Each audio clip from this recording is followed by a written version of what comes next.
Pernahkah kamu merasa dunia ini semakin aneh, semakin terasa asing? Kamu lihat sekelilingmu, di media sosial, di berita, bahkan di lingkaran terdekatmu. Sesuatu yang dulu dianggap tabu, kini seakan menjadi hal yang biasa. Sesuatu yang dulu dianggap salah, kini seolah-olah dibenarkan atas nama cinta atau kebebasan. Sahabatku, teman seperjuanganku, pernahkah hatimu berbisik? Kenapa perzinahan terasa begitu merajalela? Kenapa kesetiaan terasa begitu murah dan mudah digadaikan? Kita seperti sedang berdiri di tengah badai yang besar. Anginnya kencang, hujannya deras, dan kita basah kuyup, sendirian, menggigil ketakutan. Lihatlah di sekelilingmu, hubungan yang seharusnya suci, kini diobral dengan mudah. Komitmen yang seharusnya dijaga sampai mati, kini dipatahkan hanya karena bosan atau godaan sesaat. Hati kita seakan tercabik-cabik melihat kehancuran ini. Kita melihat keluarga yang hancur, anak-anak yang menjadi korban, dan hati yang terluka begitu dalam. Mungkin kamu sendiri pernah merasakannya, dikhianati oleh orang yang paling kamu percaya. Atau mungkin kamu melihat sahabatmu hancur karena pasangannya tidak setia. Rasanya seperti dunia runtuh, gelap, tidak ada cahaya. Kita bertanya pada Tuhan, Tuhan, mengapa ini terjadi? Mengapa Engkau diam saja melihat semua ini? Rasa sakit itu nyata. Kecewa itu menusuk sampai ke tulang.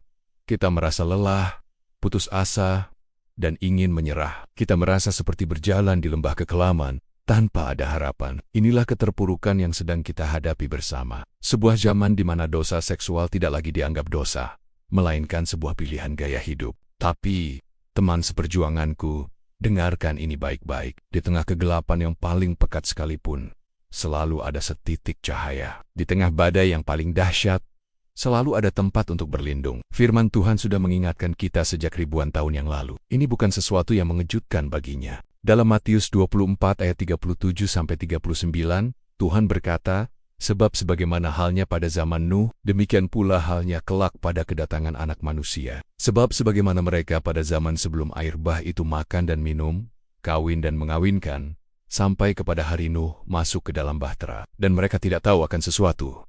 Sebelum air bah itu datang dan melenyapkan mereka semua, demikian pula lah halnya kelak pada kedatangan Anak Manusia. Apa yang terjadi di zaman Nuh? Manusia hidup sesuka hati mereka. Kejahatan merajalela. Mereka makan, minum, kawin, dan mengawinkan. Mereka hidup seolah-olah Tuhan tidak ada. Mereka menertawakan Nuh yang membangun bahtera di tengah daratan yang kering. Mereka menganggap Nuh gila. Bukankah itu yang sedang kita lihat hari ini? Orang-orang hidup untuk memuaskan hawa nafsu mereka. Kesucian dianggap kuno. Kesetiaan dianggap membosankan. Mereka yang mencoba hidup benar di hadapan Tuhan seringkali dianggap aneh, fanatik, atau tidak relevan dengan zaman. Mereka menertawakan iman kita. Firman Tuhan juga mengatakan bahwa, ketahuilah, pada hari-hari terakhir akan datang masa yang sukar. Manusia akan mencintai dirinya sendiri dan menjadi hamba uang. Mereka akan membual dan menyombongkan diri. Mereka akan menjadi pemfitnah. Mereka akan berontak terhadap orang tua dan tidak tahu berterima kasih. Tidak mempedulikan agama, tidak tahu mengasihi, tidak mau berdamai, suka menjelekkan orang, tidak dapat mengekang diri, garang, tidak suka yang baik, suka mengkhianat, tidak berpikir panjang berlogak tahu, lebih menuruti hawa nafsu daripada menuruti Tuhan. Secara lahiriah mereka menjalankan ibadah mereka, tetapi pada hakikatnya mereka memungkiri kekuatannya. Coba renungkan setiap kata itu, sahabatku. Lebih menuruti hawa nafsu daripada menuruti Tuhan.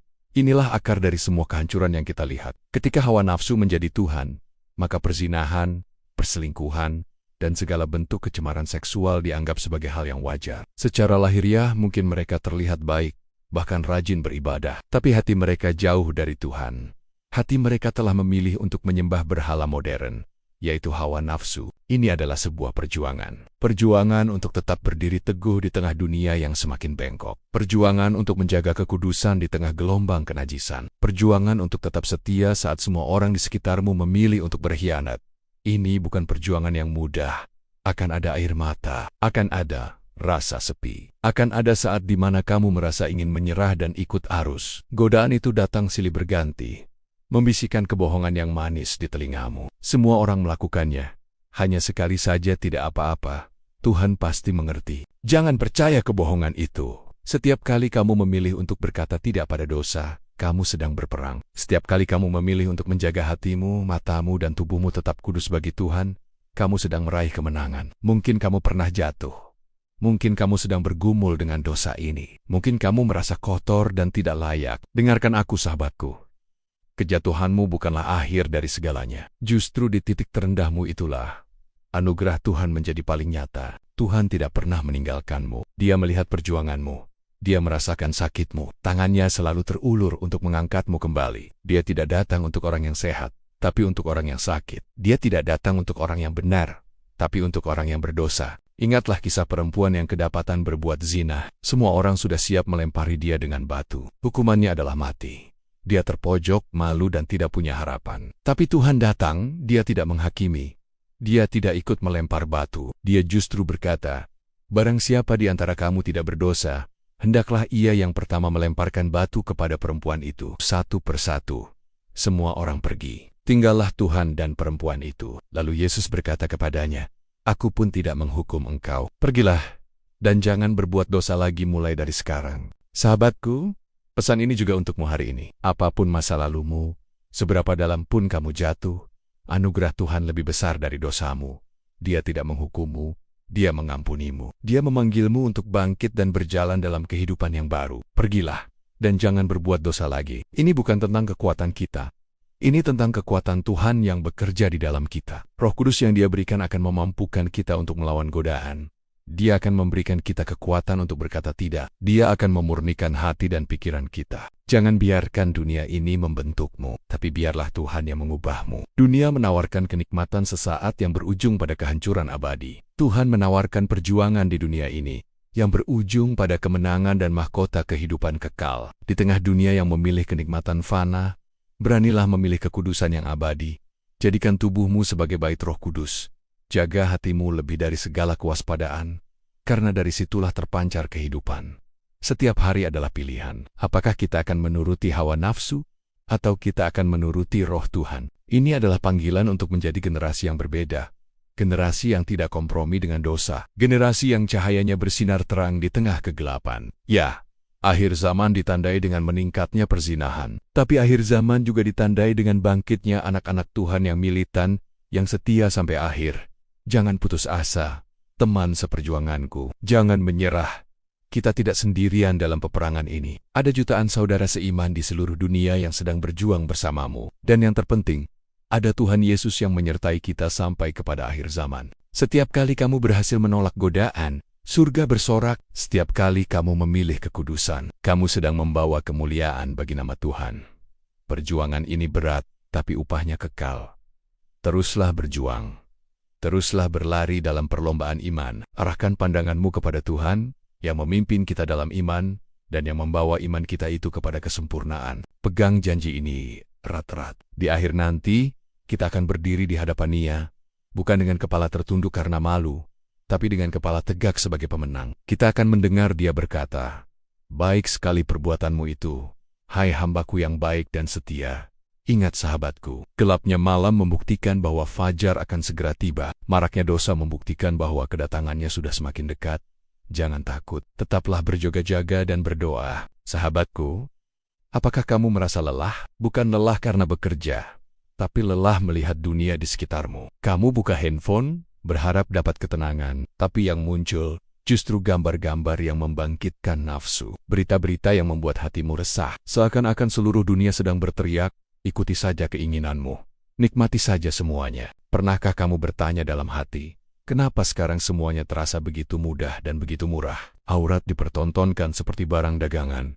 Hubungan tanpa ikatan dianggap biasa, dan kesetiaan menjadi barang langka. Kamu merasa sendirian, berjuang menjaga hati di tengah badai hawa nafsu yang menggila ini. Kamu tidak salah, teman. Kamu tidak sendirian merasakan ini. Kita hidup di zaman yang aneh. Zaman di mana yang salah dibenarkan, dan yang benar justru disalahkan. Firman Tuhan sudah memperingatkan kita, sahabatku. Dikatakan, ketahuilah bahwa pada hari-hari terakhir akan datang masa yang sukar. Manusia akan mencintai dirinya sendiri, menjadi hamba uang, tidak tahu mengasihi, lebih menuruti hawa nafsu daripada menuruti Tuhan. Coba kita lihat sekeliling kita. Apakah ini tidak sedang terjadi? Media massa, film, musik, bahkan iklan, semuanya seakan berlomba-lomba menjual satu hal, kepuasan sesaat. Mereka membisikkan ke telinga kita, hidup cuma sekali, nikmati saja. Mereka membuat perzinahan terlihat romantis. Mereka membuat keserakahan terlihat seperti ambisi. Dan mereka membuat kita lupa bahwa ada harga yang harus dibayar. Kita jatuh, sahabatku. Kita semua pernah jatuh. Mungkin kamu pernah tergoda oleh apa yang kamu lihat di layar ponselmu. Mungkin kamu pernah merasa iri dengan kehidupan orang lain yang tampak begitu bebas dan tanpa aturan. Mungkin kamu pernah merasa lelah berjuang dan berpikir, sudahlah, semua orang juga melakukannya. Aku mengerti perasaan itu. Perasaan terasing, perasaan seperti tenggelam dalam lautan dosa yang gelap dan dingin. Tapi dengarkan aku, teman seperjuangan. Di tengah kegelapan yang paling pekat sekalipun, selalu ada cahaya. Di tengah kejatuhan yang paling dalam sekalipun, selalu ada tangan yang siap mengangkatmu. Firman Tuhan tidak pernah meninggalkan kita dalam keputusasaan. Memang benar, dunia sedang menuju kehancurannya. Hawa nafsu sedang merajalela. Tapi ini bukanlah akhir dari ceritamu. Ini adalah awal dari perjuanganmu. Ini adalah panggilan untukmu, untukku, untuk kita semua menjadi berbeda. Menjadi terang di tengah kegelapan. Saat media berkata, puaskan nafsumu, Tuhan berkata, kuduskanlah dirimu, karena aku kudus. Saat dunia menawarkan cinta yang palsu dan sementara, Tuhan menawarkan kasih yang sejati dan abadi. Kasih yang tidak menuntut, tetapi memberi. Kasih yang rela berkorban di atas salib untuk menebus dosa-dosa kita. Pegang ini erat di hatimu. Kejatuhanmu bukanlah akhir, tetapi awal dari kebangkitanmu bersama Tuhan. Ulangi ini dalam hatimu. Setiap kali kamu merasa lemah, perjuangan ini tidak mudah. Akan ada hari-hari di mana kamu merasa ingin menyerah. Godaan akan datang silih berganti. Mata kita akan terus diserbu oleh gambar-gambar yang tidak senonoh. Tapi ingatlah, kamu tidak berperang sendirian. Roh Kudus yang ada di dalam dirimu lebih besar daripada roh apapun yang ada di dalam dunia ini. Lalu, apa yang bisa kita lakukan? Mulailah dari hal kecil. Saat kamu tergoda untuk melihat sesuatu yang tidak pantas, alihkan pandanganmu. Berdoalah seketika itu juga. Katakan, Tuhan, kuatkan aku. Saat kamu mulai merasa iri dengan kehidupan orang lain di media sosial, matikan ponselmu sejenak. Bukalah firman Tuhan. Ingatlah siapa dirimu di dalam Tuhan, anak raja yang berharga. Ini bukan tentang menjadi sempurna. Ini tentang terus berjuang. Jatuh 7 kali, bangkit 8 kali. Setiap kali kamu berhasil menolak godaan, imanmu semakin kuat. Setiap kali kamu memilih kekudusan di atas kenikmatan sesaat, kamu sedang memenangkan peperangan rohani. Lihatlah, sahabatku, ini bukan sekadar bertahan. Ini tentang menang. Kita dipanggil bukan untuk sekadar selamat dari akhir zaman, tapi untuk menjadi pemenang di akhir zaman. Untuk menjadi saksi hidup bahwa kasih Tuhan jauh lebih kuat daripada godaan dunia manapun. Jadi, angkat kepalamu. Jangan biarkan dunia ini merampas sukacitamu. Jangan biarkan media massa mendikte nilaimu. Nilaimu tidak ditentukan oleh berapa banyak like yang kamu dapat, tapi oleh darah Kristus yang telah tercurah untukmu. Setiap hari adalah medan pertempuran, tapi setiap hari juga adalah kesempatan untuk meraih kemenangan. Jangan menyerah, terus berjuang, terus berdoa, dan teruslah menjadi terang, karena di tengah dunia yang semakin gelap, cahayamu akan bersinar semakin terang. Ingatlah ini, teman seperjuangan, di tengah badai hawa nafsu, jadilah pelabuhan kekudusan bagi Tuhan. Jika kamu merasa diberkati oleh pesan ini, dan ingin terus berjuang bersama dalam perjalanan iman ini, bagikan video ini kepada sahabatmu yang mungkin juga sedang bergumul. Tekan tombol suka, dan yang terpenting, nyalakan lonceng notifikasi agar kita bisa terus saling menguatkan di video-video selanjutnya. Kita adalah satu keluarga dalam Kristus. Tapi, bagaimana jika godaan terbesar itu bukan datang dari luar, melainkan dari orang terdekat kita? Sampai jumpa di video motivasi lainnya.